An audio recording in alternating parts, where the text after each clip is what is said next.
और दोस्तों कैसे हैं आप सभी। सॉरी कल हम नहीं आ पाए। कल अपना पाकिस्तान और जो न्यूजीलैंड का फर्स्ट सेमीफाइनल था उसका पोस्ट मैच रिव्यू के लिए हमने बोला था, लेकिन कल आ नहीं पाए हम, तो उसके लिए माफ़ी चाहेंगे। और आज का जो मैच है, आज जिसका हमें इंतजार था, इंडिया और इंग्लैंड के मैच का सेमीफाइनल है, आज डिसाइड हो जाएगा कि पाकिस्तान से मेलबर्न में 13 तारीख को कौन भिड़ने वाला है। तो उम्मीद यही रहेगी, हमारी तो उम्मीद है कि भाई इंडिया जाए। तो आज हम थोड़ा छोटा सा एक रिव्यू करेंगे। पहले हम करेंगे पाकिस्तान और न्यूजीलैंड का पोस्ट मैच रिव्यू करेंगे, फिर इंडिया और इंग्लैंड का प्री मैच रिव्यू हम करने वाले हैं। तो आइए आज स्टार्ट करते हैं पाकिस्तान और न्यूजीलैंड के कल के मैच के बारे में। तो कल जैसा हुआ, हम उम्मीद कर रहे थे कि एक जबरदस्त मैच देखने को मिलेगा, एक कांटे का मैच देखने को मिलेगा, लेकिन ऐसा कुछ हुआ नहीं। कल जैसा मैच हुआ पाकिस्तान और न्यूजीलैंड के अगेंस्ट, उस मैच में उम्मीद तो ये की जा रही थी कि न्यूजीलैंड और पाकिस्तान के अगेंस्ट एक बहुत ही ज़बरदस्त मैच देखने को मिलेगा, लेकिन ऐसा हमें बिल्कुल भी होता नहीं दिखा। न्यूजीलैंड के बैट्समैन स्ट्रगल ही करते दिखे 20 ओवर तक, एक दो बैट्स इनिंग को छोड़ के, जिसमें विलियमसन की एक धीमी इनिंग कह सकते हैं हम, इसमें 42 गेंदों पे 46 रन बनाए। तो एक छोर उन्होंने संभाल के रखा था, लेकिन वो काफ़ी नहीं था। दूसरी साइड से लास्ट में हमारे को थोड़ा एक मिशेल की तरफ से एक 50 देखने को मिली, 53 उन्होंने बनाए 35 बॉल्स पर। तो ऐसा कुछ हमें दिखा नहीं इन दोनों बल्लेबाज के अलावा कि न्यूजीलैंड के बैट्समैन अटैकिंग क्रिकेट खेलने की तरफ जा रहे हैं, और स्ट्रगल ही करते थे कि चाहे पाकिस्तान के पेसर हों चाहे स्पिनर हों, वो उस कॉन्फिडेंस में नहीं खेल पाए। पता नहीं किस टाइप का वो प्रेशर लेके चले गए थे बैट, जबकि उन्होंने टॉस जीता था। टॉस जीतने के बाद उन्होंने बैटिंग को चुना, तो बैटिंग चुनने के बाद वो विकेट भी अच्छी थी, ऐसा नहीं कि विकेट खराब थी, लेकिन जो विकेट थी यहाँ की, ये स्पेशली विकेट जो थी ना एशियंस के लिए परफेक्ट थी। हमारे जैसे इंडिया, पाकिस्तान, एशिया वगैरह, श्रीलंका में, इधर बांग्लादेश में पिचेज होती हैं, लगभग उसी वैसी पिच थी। तो पाकिस्तान को तो ज़्यादा परेशानी नहीं हुई इस पिच पर रमने में, लेकिन न्यूजीलैंड थोड़ा और प्रेशर भी ले गया पाकिस्तान के अगेंस्ट। वो आज तक आईसीसी टूर्नामेंट में कोई मैच नहीं जीते हैं, तो उस हिसाब से न्यूजीलैंड के बल्लेबाज को कम से कम 180 का टारगेट देना चाहिए था, लेकिन वो 152 के आसपास ही टारगेट देते दिखाई दिए। अब हम बात करते हैं बॉलिंग की पाकिस्तान की तरफ से। तो शाहीन शाह अफरीदी ने स्टार्टिंग की 2 ओवर बहुत अच्छी बॉलिंग की थी, काफ़ी बांध के रखा था, फिर उन्होंने विकेट भी निकाले हैं। तो 4 ओवर में टोटल उन्होंने 24 रन देके 2 विकेट लिए। नसीम शाह, हैरिस राव, मोहम्मद वसीम जूनियर सब ने कसी हुई गेंदबाजी की है कल। और इनके जो स्पिनर्स हैं शाहबाद खान और मोहम्मद नवाज, इन्होंने भी काफ़ी कसी बॉल की है। इन्होंने बिल्कुल भी लेंथ नहीं दी इनको हिटिंग करने के लिए, कोई चांस नहीं छोड़ा कि जिससे न्यूजीलैंड के बल्लेबाज थोड़ा फ्रीली होकर खेल सकें। तो टोटल जाके फिर न्यूजीलैंड ने इनको 153 रन बनाने के लिए टारगेट दिया पाकिस्तान को, जिसकी जवाब में जो इस पूरे वर्ल्ड कप में हम नहीं देख पाए कि मोहम्मद रिजवान और बाबर आजम की तरफ से कोई अच्छी इनिंग्स हमें देखने को मिलेंगी, हमें तेज तर्रार की इनिंग देखने को मिलेंगी, लेकिन इस सेमीफाइनल में हमें वो होता हुआ दिखा है। दोनों ने पहले विकेट के लिए 105 रन की पार्टनरशिप करी, और एक बहुत ही अटैकिंग स्टार्टिंग से ही उन्होंने बैटिंग स्टार्ट करी थी। पहले पावर प्ले में इन्होंने 6 ओवर में 55 रन बनाए। तो यहीं से मोमेंटम इनको मिल गया था, ये लग ही रहा था कि पाकिस्तान यहाँ से स्लिप होगा, तो इनको स्टार्टिंग में ही मोमेंटम मिल गया था। फिर 105 रन की इन्होंने पार्टनरशिप करी। पहले बाबर आजम गए, उसके कुछ देर बाद ही फिर अपना मोहम्मद रिजवान भी चले गए थे, दोनों ने 50 की हैं। मोमेंटम पाने के बाद पावर प्ले के बाद थोड़ा स्लो हो गए थे, लेकिन इतना बड़ा टारगेट नहीं था इनके लिए, क्योंकि 105 पे पहला इनका विकेट चला गया था और एक अच्छा खासे इनके पास अभी भी बॉल्स बची हुई थी। तो उस हिसाब से पाकिस्तान को इतना ज़्यादा प्रेशर नहीं था। प्रेशर था न्यूजीलैंड के बॉलर्स पर। अगर न्यूजीलैंड के बॉलर्स यहाँ पर 2-3 विकेट और निकाल ले जाते तो फिर ये मैच फंस सकता था। मैच पहले भी फंस सकता था, जब बाबर आजम 0 पे थे तो इनका विकेट कीपर ने कैच छोड़ दिया था। वो कैच होने वाला कैच था, इस लेवल पे आप ऐसे कैच नहीं छोड़ सकते। और न्यूजीलैंड आज काफ़ी सुस्त भी दिखा था फील्डिंग में, न्यूजीलैंड की फील्डिंग उनके लेवल के हिसाब से नहीं थी। उसके बाद फिर मोहम्मद हैरिस जैसा आज पूरे इस वर्ल्ड कप में जब भी इन्हें मौका मिला है, जैसा खेले हैं लास्ट के 2-3 मैचों में, आते ही अपना उनकी एक स्टाइल है, उसी स्टाइल के अकॉर्डिंग वो खेले हैं। आते ही उन्होंने 2-3 अच्छे अपने हाथ खोले, अच्छा शॉट लगाए, सिक्स भी मारा उन्होंने एक।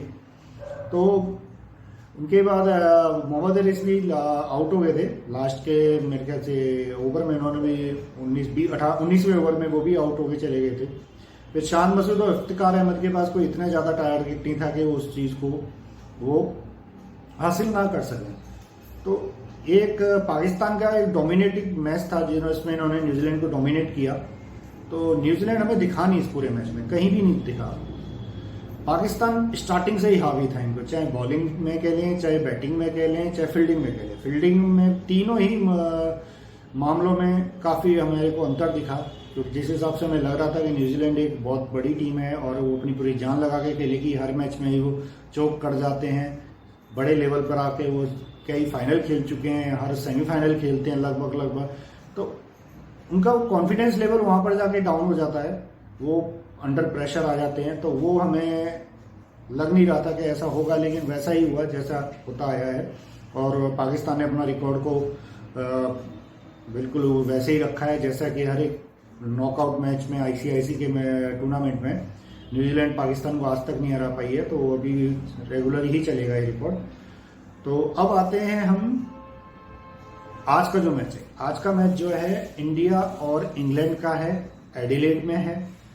और जो मैच है ये आपका 1-1:30 बजे से स्टार्ट होगा। और इस मैच में इंग्लैंड के पास भी कुछ कमियां हैं, इंडिया के पास भी कुछ कमियां हैं। अब ये देखना है कि ये अपनी कमियों को छुपा के अपनी जो इनकी ताकत है उसको किस तरह से यूटिलाइज करते हैं। इंग्लैंड के डेविड मलाल इंजर्ड हैं, लिविंगस्टन के साथ भी इशू है, और इनका जो तेज गेंदबाज है मार्क वुड, उनके साथ भी वो भी इंजर्ड है। तो उम्मीद है जहाँ तक कि हमारे को मलान और मार्क वुड खेलते हुए नहीं दिखेंगे। लिविंगस्टन हो सकता है कि प्लेइंग 11 में उनका नाम हो। मार्क वुड को अगर रिप्लेस कर सकते हैं तो मुझे जहाँ तक लगता है कि क्रिस जॉर्डन आएंगे और डेविड मलान की जगह साल्ट आ सकते हैं जो ओपनिंग करेंगे। तो उसके लिए फिर बटलर हो सकता है नीचे चले जाएं, फर्स्ट डाउन होके आए, क्योंकि साल्ट एक ओपनर बैट्समैन है। तो इस हिसाब से इनका बैटिंग लाइनअप हो सकता है हेल्स, आपका एलेक्स हेल्स, साल्ट और आपका जोस बटलर के बाद बेन स्टोक के बाद आपका लिविंगस्टोन, अगर वो फिट होते हैं, Moeen Khan, Sam Curran, Chris Woakes, Adil Rashid and Chris Jordan. तो जहां तक मुझे लग रहा है कि इंग्लैंड का यही प्लेइंग 11 रहेगा। अब आते हैं इंडिया की तरफ। इंडिया में रोहित शर्मा को थोड़ा सुनने में आ रहा था कि थोड़ा उनके इंजरी है, उनके राइट हैंड में कोई इंजरी हुई है, लेकिन वो इतनी बड़ी इंजरी नहीं थी कि वो मैच ना खेले। वो एक अब तक रिकवर कर चुके हैं, उस इंजरी को भी 2 दिन हो चुके हैं। तो उम्मीद यही रहेगी कि वो इंजरी ऐसा कोई रुकावट नहीं डालेगी इस मैच में। अब केएल राहुल, रोहित शर्मा, ये ओपनर हमारी डिसाइडेड है ही पहले से। फिर विराट कोहली, सूर्य कुमार यादव, ये 4 बल्लेबाज तो जो जैसा इस टूर्नामेंट में होता है इसी हिसाब से इनका अपना प्लेस रहेगा। तो इसके बाद जो आते हैं फिर हार्दिक पांड्या, और हम चाहते हैं कि इसमें ऋषभ पंत खेलें। दिनेश कार्तिक की जगह ऋषभ पंत को ही खेलना चाहिए, क्योंकि दिनेश कार्तिक इस पूरे टूर्नामेंट में वो कॉन्फिडेंस उनकी बल्लेबाजी में दिखा नहीं है।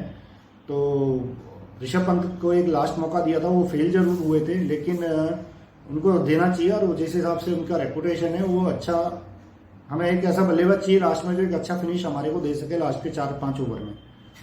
उसके बाद अक्षर पटेल की जगह हमें लगता है कि अपने ये आपका ये युजवेंद्र चहल को रिप्लेस करना चाहिए अक्षर पटेल की जगह, क्योंकि ये जो पिच है इसमें बॉल थोड़ा फंस के आएगा।